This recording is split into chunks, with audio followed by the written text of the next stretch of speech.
Hello, everyone. Welcome to this edition of the Automated Advantage. Today we have Justin on, he says he's a principal architect, but he's much more than that. He's the one of the partners at Cirrus 7. Great conversations about the workplace environments, about employees, and creating an environment for people that they're excited to be a part of. Wonderful discussions. Hopefully, everybody enjoys this episode. Well, hello everyone, and welcome to another edition of the Automated Advantage. We have Justin on today, and Justin, why don't you introduce yourself and tell us a little bit about your business? Yeah, thanks, Greg.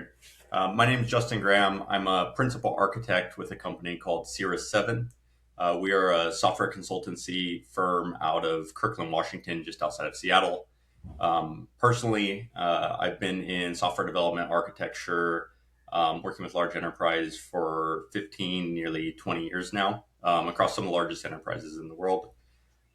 My firm, Cirrus 7, we do a wide range of specialties, obviously with a big focus and emphasis on AI and how AI can either replace a lot of automation. I'm not going to say replace engineers because I think there's a misnomer there. And I was on a podcast 2 days ago where we were talking about that.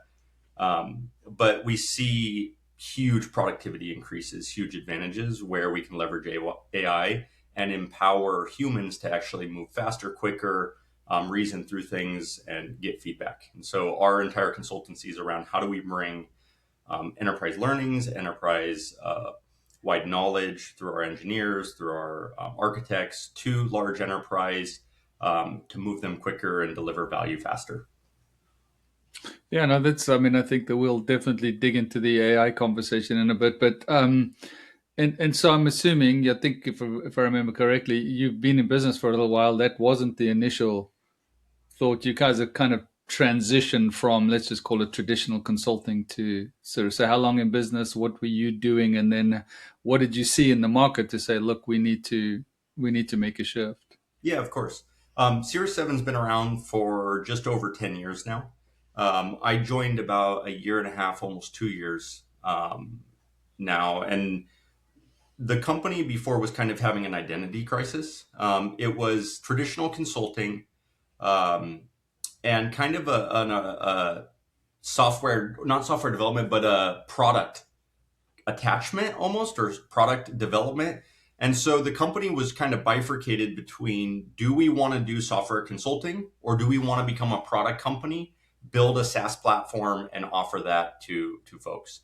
And so there was always this contention where a lot of the engineers got caught up with internal projects and then they couldn't focus on consulting work and back and forth. And so when I came on, a buddy of mine who is now our CEO, he came on. He brought myself and quite a few others that I've worked with, throughout the years.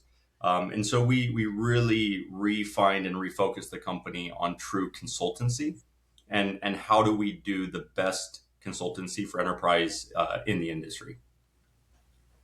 Okay. No, and then you said, so the true consultancy, and then bringing in the AI component that you mentioned earlier, which is then to kind of get to the answer faster. I think what you're saying, I use this different productivity word or Yeah. whatever it is. Yeah.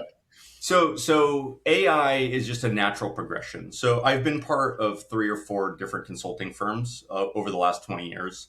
One of which in Seattle, we build ourselves primarily on continuous integration, continuous deployment.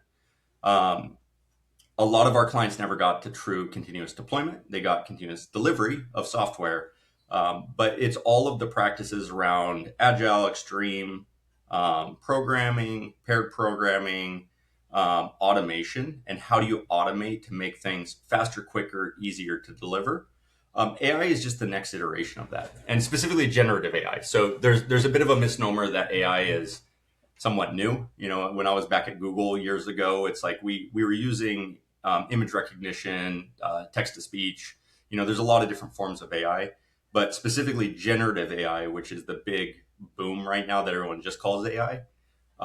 It's primarily a large accelerant in the automation game, right? So there's aspects of it around AI agents. You can get code out faster, you can get it quicker, and jumping back to the podcast I was on earlier in the week, one of the big takeaways we're seeing is that there's been this doom and gloom around how AI is going to kill software development.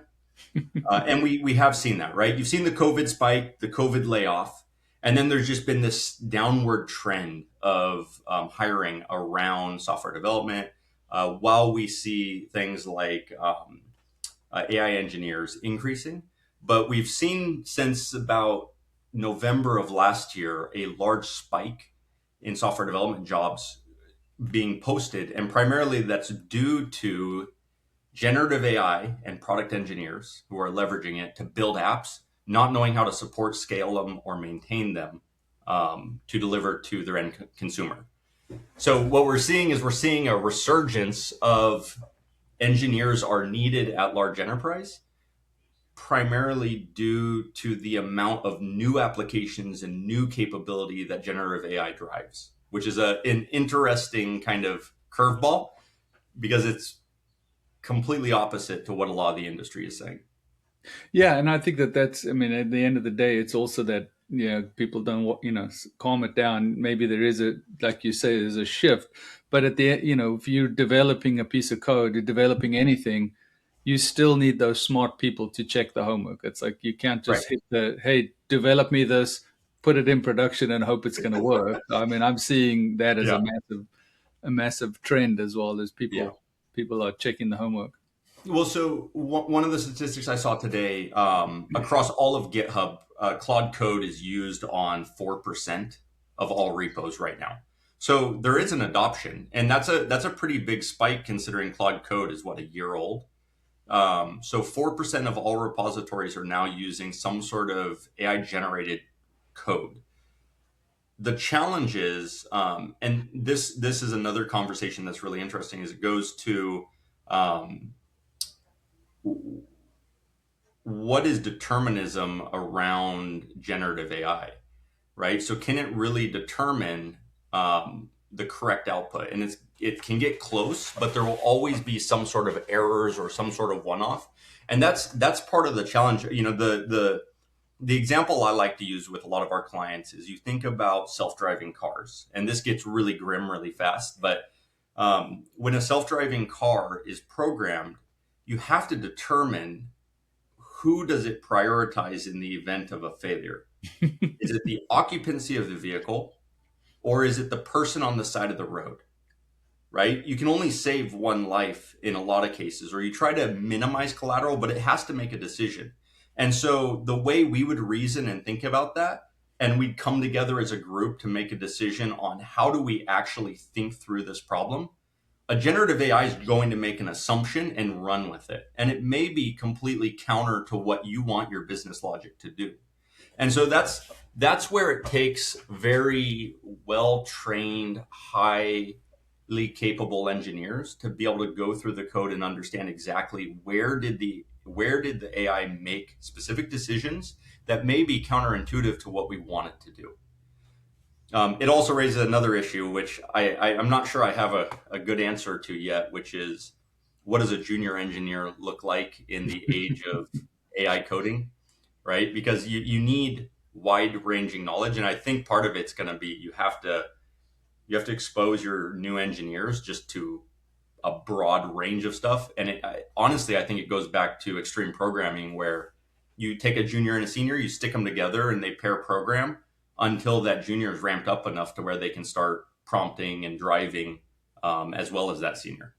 So Yeah. it's like we're recycling the knowledge and the learning, and we're taking a lot of that to our enterprise clients, and we're seeing a lot of success. Yeah, and I mean, maybe the comment, and just thinking out loud, I haven't thought about it more than what this conversation is, but maybe to your point a little earlier, is it's going to then fast track a junior person to a much more, well, I don't know if it's senior, a better, not the right word, a better outputter, right? Yeah, Somebody yeah, doing yeah, more output, better output, much faster than hey, yeah. now let me teach you the code and then go check it and let me check and then go do it again. I think the iterations are going to just get you to that. I feel now confident in pushing out some products. Yeah, it definitely short cycles the delivery. What we see as an output is one of two things, right? So there's two things to keep in mind, which is risk mitigation, which every enterprise is dealing with, right? How much risk are you willing to impart on that junior engineer? Because ultimately, they could go prompt and build an app in days if they really want to. However, it may have all of your encryption keys embedded in the code, and I've seen that happen through generative AI. And then the other piece of it is um, how many issues are they going to drop into that code? So when I think of this from an enterprise standpoint, right? If I'm a VP at an enterprise, I'm thinking through this as OpEx and CapEx. And so my CapEx spend has drastically reduced, but my OpEx spend has doubled. And that's a reality that I don't think a lot of people are thinking through, Mm. because if I go and generate an app in 30 days, it's there. My CapEx is done. I have it running in production. But how many bugs were just introduced into that? And what is the technical debt on the back end of that that now needs to be maintained and supported? And that's also where I think we're seeing a large increase in software development roles. Is it's not so much that, we need software developers to go build all the new products. It's no, our program manager generated a product, but it's so buggy, it hasn't been thought through, it needs to be refactored so much that now we need a team on the OpEx spend to go and maintain and enhance and actually flush it out. So it's a really interesting proposition, but it's those two things, right?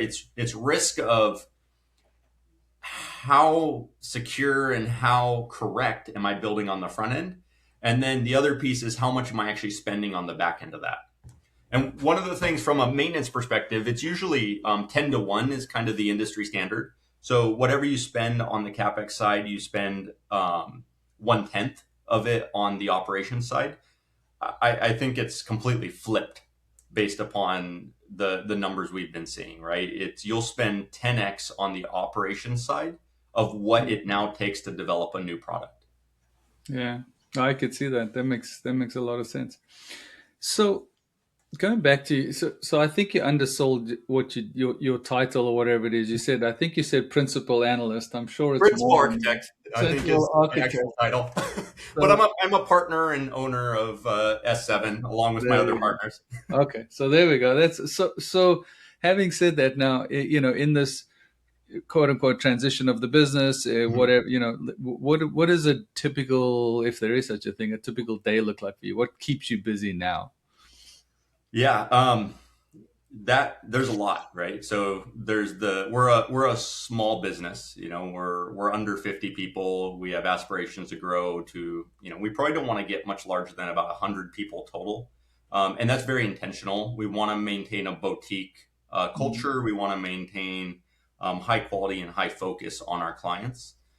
So, and I've been part of hyperscalers, and you lose sight of the client very fast when you're in that Mhm. environment. So from a typical day, it can be, running operations internally. My favorite part of the job is meeting with clients, talking with clients, understanding the challenges, the pain points that they're dealing with. And that's from, we have a client right now who's dealing with Informatica and Oracle spend at astronomical rates, right? They're probably spending about $100 million a year on just licensing. So Jeez. how do we help move them to a modern architecture and reduce their overall spend by at least 50%? And then we work with, the large tech giants of the world, looking at how do we get their partners onto their platforms, or um, what is the custom solution that they're looking at. I have another client that we've been working with for some time. We're actually doing game development for Hmm. them, leveraging AI, so that we're actually figuring out how can we use AI to help teach through gamification. So my days are filled with all kinds of random stuff, whether it's internal or external. But my favorite part of the job is honestly sitting down with clients, walking through what are they dealing with, what are the challenges that they're facing, and then having a discussion about how do we move the needle. Yeah, and that's so. And on the follow up to that is talking about clients and like, how are you? What's your go to market? How are you attracting new clients? Yeah, most of our go to market is through word of mouth, and we're predominantly in the Pacific Northwest, though we've done work all across the U.S. Um, our big selling point. So the way I like to frame what we do is really the counter to what a lot of the big four, big five will focus on. When we talk with a client, we're not there to sell them a solution. And I think that's where a lot of the big four trip is. It's like, oh, your retail industry of this size, here's your architecture. And it's carbon copied from the other retailer that they're working with, right? Then you get you get 50 people dropped on your front doorstep for the next 2 years, and you have something that'll come out of it, but rarely does it actually solve the problems that they're dealing with. So typically, when we work with an enterprise, we try to do two things. We try to understand exactly what are the issues that specific enterprise is dealing with, and how can we work with them to address that problem. At the same time, what is something that we can actually start showing value rapidly? And this goes back to the automation principle, time to value. Um, One of the clients I'm working with right now, uh, actually the large Informatica Oracle company, that's an enterprise wide problem, right? The entire enterprise, that's their entire data architecture. There's no way we're going to move the needle on that. And Mm. there's obviously tons and tons of legacy built into that entire architecture. It's, M&A has come in, and it's a mess. So the conversation with the stakeholder is really around, what is within your area of ownership, like what could you carve off that is meaningful to you, and then how can we take that and show you a quick win. So instead, like, we don't want to talk to you about 1, 2, 3 year long engagements. I'm talking about in 3 months, what can we carve off and show you, hey, here's value, and this is how we do it. Right. And now, if we want, we can replicate that. We're training the team. That's another big value prop that I always think is super critical, is our consultants pair with our clients' consultants. Right. So it's, you're leveling up and growing together, as opposed to just dropping stuff on top of them, because that it never works in an enterprise environment. So I would say the biggest selling point for our clients is, we're gonna drive value rapidly. At that point, you can choose what you want to do. Do you want to continue to scale it? Do you want to use the learnings, or it's a small investment up front to really see value, as opposed to making a large scale multi-year proposal. And then, yeah, it's really just finding what's within scope that they can control and actually drive to completion. Yeah, I should be scribbling down. You touched on like 10 freaking points there. I mean, I come from the two of the large consulting companies, and Yeah. that, round peg into a square hole, or whichever way you push it, is an interesting one, right? And then Yeah. backing up the bus, and it's like, what this novel concept if you actually sat down with a customer and said, how can I help you? What's your problem? Right? And I don't want to disparage the big consulting firm. I've worked with so many amazing consultants Mm. through all the big four consulting, and again, it's not that they don't have the knowledge, capability, and drive to solve. It's the fact that they've gotten to the point where their portfolio is so large that it's like it's just another client. It's like Mm. cookie cut this to that, try and show value as fast as possible, but the value is really on architecture. And it's like that doesn't move the needle for the engineers who are actually in the client company doing the work. So if we can actually show value, or even to the business and consumer, right? So we always try to start from, who are you delivering to? Who's your consumer? What is the value they want from you? And how do we provide that as fast as possible?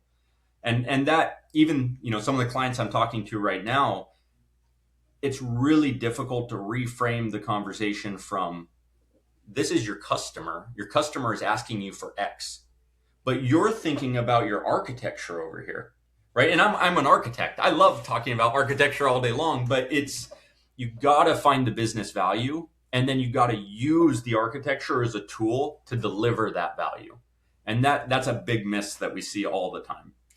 Yeah, and it's interesting again. You say that it's my consulting days and stuff like that is if I'm doing a lot of like system implementations and things like that. And I think where you're going is, I always used to say to people, hey, it's not about implementing the system. Like, let's just assume that transactions are transactions and the system Yeah. will do what you need it to do. We need to start over here. And here is your output. Like, what do you want to get out of the system? What's your Mhm. analytics? I want to manage this, and this. Then you architect the system. And then so then your data layer, your data's got to be structured to be able to support that. And then Yeah. the transactions will be the transactions. I mean, It's that's the simple at that simplest point, right? thing.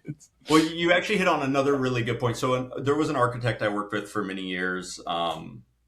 Brilliant guy. One of the things he would always say is you never dashboard your way out of a problem. And so even at the analytics layer, that's a conversation we have with a lot of clients where it's like you can get information into a dashboard. What do you need to do with that? It's exactly, yeah. Right? Because what you're actually doing is you're making data available for a human, usually at the C level or the VP level, to go review it, and then they're going to act upon it. What we try to think through is what is the action that that person needs to do, Yeah. and how do we create a feedback loop into the system so that the system can then do the action and only inform when it goes off the rails or if something's not right or doesn't have the correct input to be able to provide the output. So I love that saying. You kind of triggered it there when you were talking about analytics, but you really can't dashboard your way out of a problem. You want to figure out what is the action a human needs to do and then program that into your actual product. Yeah, and I mean, and I think again, going back to this is now my personal experience too. And I don't think it's changed that much because the last time I did a big ERP transformation was less than a year ago, Yeah. and there is still this notion that people say, what's your current list of reports? And it's like, oh, I need these reports. I'm Yeah. like, for what particular reason? Well, no, because then I just take it and I give it to Johnny, and you go to Johnny and you say, Johnny, what do you do with the Yeah. reports? I don't know. Sally just gives it to me every week, and Yeah. it's like it's that whole. We've evolved into the analytic, to your point, actionable insight type of thing Yeah. that I think is still being lost in the market. I think so. We see it at every large enterprise, right? It's whether you're using Power BI or Tableau or whatever, right? It's I have my 1,000 reports, and this is the data that I have to push in there to get my 1,000 reports. But you ask the people pushing the data, and you're like, who's going to read this? They're like, oh, I don't know. Yeah. It's like, why are you doing it? What happens if you just cut it off for 2 days? Like, does anyone come? Like, you'll quickly know who's reading it because the person will show up at your desk and tell you, "Hey, I need that report." And then you can have a really cool conversation with them, right? You can say, "What do you do with this thing? Like, how does this help our business?" Right? And you can use those insights to actually have real conversations about what is valuable and what isn't, and you can start to curate or churn or cut the fat off the milk if you want to use an analogy. Yeah. But you can actually start looking at, does this help our company drive value, or are we spending money on a pipeline, on data curation, on visualization that really doesn't do anything for our end consumers? Yeah, I think, hey, I like your methodology. I think we'll call it the choke methodology. Right. Just choke everything off and see, like, just Yeah. don't do anything, and then see who Yeah. complains, and then you'll see Yeah. what's real. Well, so it takes me back to the days of I was doing a lot of infrastructure work, and we would do chaos testing. And I know Google did this a lot too, right? Where they would use a tool called Chaos Monkey, and essentially it would just flip something off, right? Like all of a sudden your network was unreachable, or a Kubernetes cluster would go down, or like just crazy things would just happen, and it was all about readiness of your operations, of your developers, and whether or not you thought through, if there's a catastrophic failure in this one part of your system, how do you respond? And so it's like, not only do you need to be prepared for that, but you also need to think, are these critical systems for our business to operate? And if they are, you need a plan in place to do something. Someone needs to know, and it can't be, oh, well, someone over there is going to figure it out. Like, that's just not the solution. Yeah. I love this. This is a good. This is a great. You kind of like making me shiver a little bit too because of the years I've been in this business for so Right. long. But so in your role that you have now, you have, I'm assuming, teams reporting to you. Yeah, yeah, Um, we have teams across a bunch of different clients. I'm usually partnered with a lot of our engineers. I try to allow our more of our delivery like folks to have the direct reports, but I'm always there supporting them and working with them. so that kind of leads to the question that's helpful is so if we're looking to give some people advice and like what do you think your leadership style is, and I'm assuming you're successful at doing it, and like what do you allow the people, how much leeway do you give them, or tight rope, tight leashes, what's your Yeah, yeah. strategy? Um, I am very much an advocate of servant leadership. I like very rarely does giving orders or barking orders or just forcing people to do stuff build morale or create excitement. So like if I'm going to ask someone to support a product and maybe we have a we've all been through the production release where you have to work weekends or whatnot, right? Which is the worst thing you can ask an employee to do. Yes. But I'll be the first one there on the ground along with them, making sure that everything's getting done. So that's kind of our entire company is kind of like that. And honestly, our company, so Sierra 7 is very much a lifestyle company. So we don't really do any sort of contract. Everyone is a full time employee working for us. We have some of the best benefits anywhere. Like we pay 100% of all of our employees and all of their families' benefits, Wow.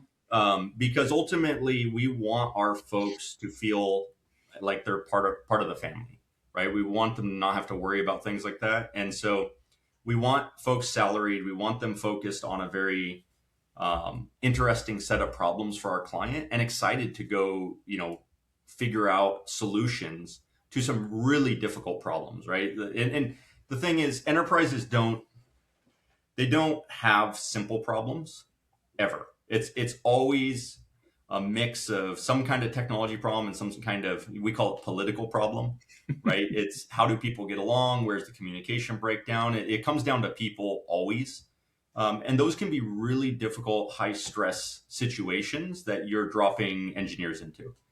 And so we want our folks fully engaged and ready to tackle so many challenges. And, I'm right there with them driving whatever they need, or, I'll hands on keyboard if I need to. I was doing that earlier today with one of our partners. So that's kind of my philosophy. That's honestly the company philosophy is, we'll all roll up our sleeves and dive in where we need to.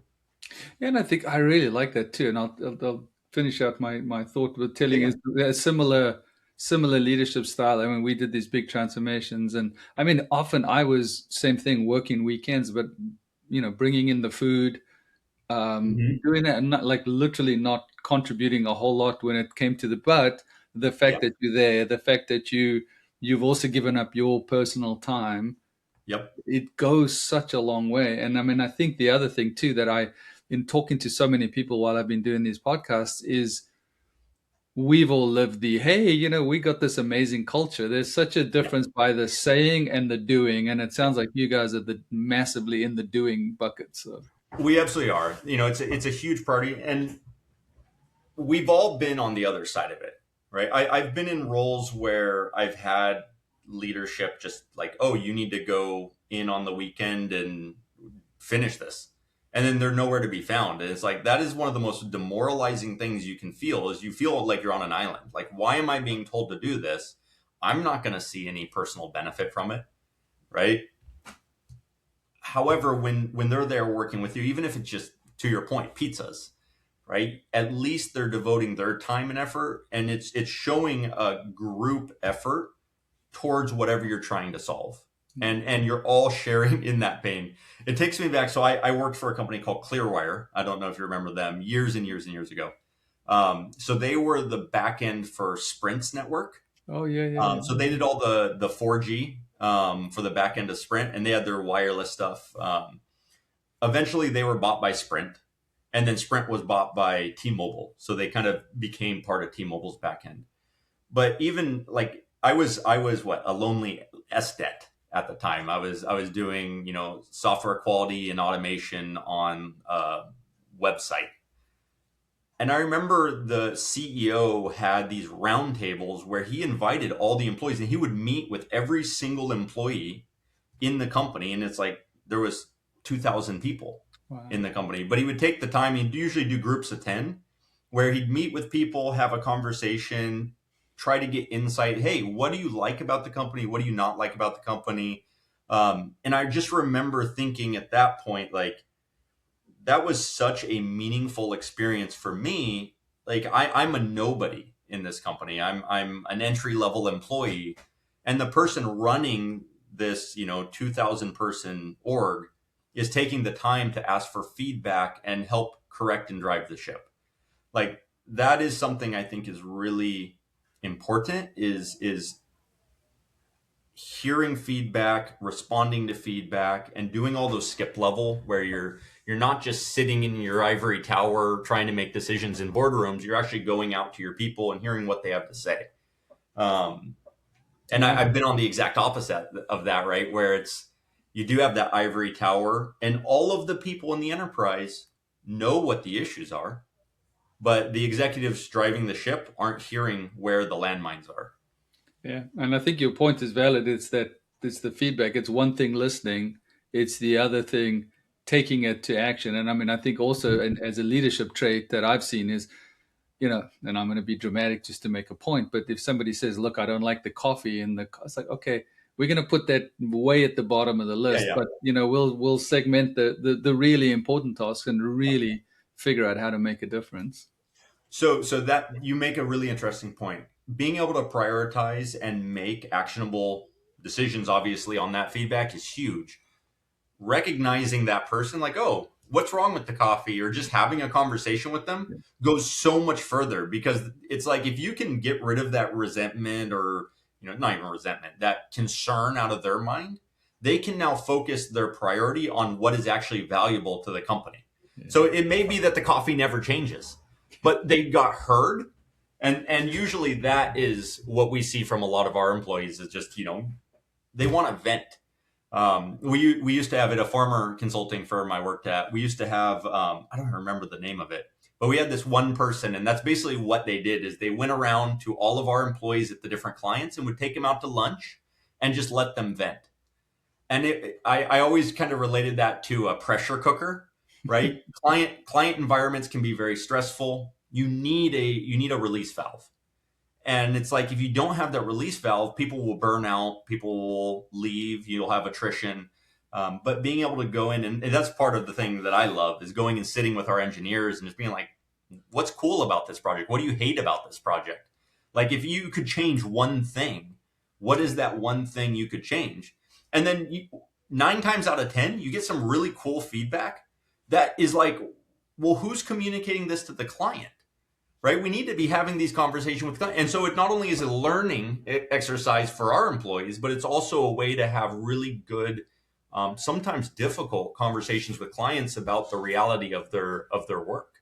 Yeah, no, I love that concept too. I had a boss that he did two things that I really enjoyed, and I still do it today. Is he asked me how I like to be managed, which I was shocked by the question, Yes. and gave me the context. It's like, look, some people want me to call them in the morning and say, "Have a wonderful day," check in at lunchtime and making sure they have a wonderful day, Yeah. and then call me at the end of the day and say, "Did you have a wonderful day?" Or you just say, "Leave me alone," and I'll do it. And there's Yeah. that spectrum. But what he used to do for me was, same point. I was on a really like key project, huge visibility, and his question to me was when I called him, he said, "Do you want me to listen, or do you want me to give you advice?" And Yeah. I would say like 80% of the time it was just listen. I just needed to tell somebody something. Yeah. Right. Well, when we communicate, oftentimes there's a problem in our head that we haven't solved. So as we're communicating it, we're actually solving it by bouncing it off of that person. Yeah. Right. And I've seen that through, my own personal leadership that I love that approach, actually having our employees communicate their needs, um, because then you can respond to it in kind. So that's it's so insightful. But that's what we see from a lot of our folks across a lot of our clients is, hey, this has been really challenging, and here's the four problems that we're seeing that we just feel like we can do nothing about. And there may be no action, there may not be, but someone saying, do you want us to escalate that? Do you want me to go have that conversation with you? Like, do you want me to facilitate? Like, what does it look like that's going to help you drive forward? And it's like that feedback loop is absolutely amazing. Oh, I love it. So this was super, super helpful. I really enjoyed our conversation. So maybe just tell us again if you're a customer that looks like this, and then how to get a hold of you, LinkedIn, whatever it is you want to push. Yeah. So we're Cirrus 7. So Cirrus 7 is SIRRUS, and then the number 7. It's a play on the cloud, the Cirrus cloud. So cloud technology. So it's cirrus7.com. I'm Justin Graham. I'm on LinkedIn as Justin Graham.